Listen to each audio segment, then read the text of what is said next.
আসসালামু আলাইকুম guys, good night. আজকে রাতের জন্য এটা আমার রেসিপি। আসেন আপনাদের সাথে শেয়ার করি। এটা অনেকেই পছন্দ করেন, আবার অনেকেই পছন্দ করেন না, লাইক আমার মতো। কারণ আমি ছোট থেকে এটা মোটেও পছন্দ করতাম না। আমার মা আমাকে অনেকবার বলে, অনেকবার মানে কতবার যে বলছে যে এই ঢ্যাঁড়স খেতে খেতে খেতে আমি কোনোভাবেই খাইনি, না সবজি না ভর্তা না কোনোভাবে এর নামই নিতাম না।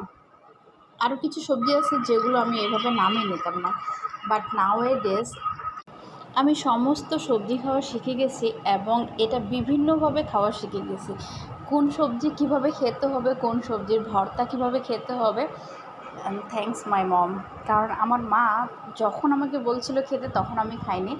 এখন আমি খাচ্ছি কারণ আমি জানি যে আমার মা এগুলো পছন্দ করতো। আর আমার মা বলতো এগুলো খা, শরীরের জন্য উপকার। বাট তখন খাইনি, আজকে খাচ্ছি। আসলে মানে কি বলবো, আর ছোটো থেকে আমরা খুব জিদ্দি থাকি। আমি অনেক জিদ্দি ছিলাম, আমি এগুলো খাইতামই না, মোটেও খাইতাম না।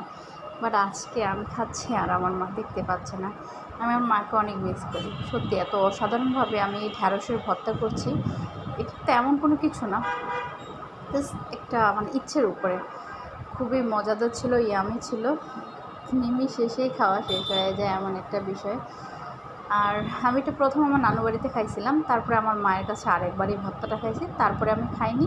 কেন? ঢ্যাঁড়সের অনেক ক্যালসিয়ামের যে ইয়েটা থাকে সেটার জন্য। দেখেন নিমিষেই আমি খাওয়া শেষ করে ফেলছি, সত্যি অসাধারণ ছিল। সো রেসিপিটা পারলে আপনার শেয়ার করি।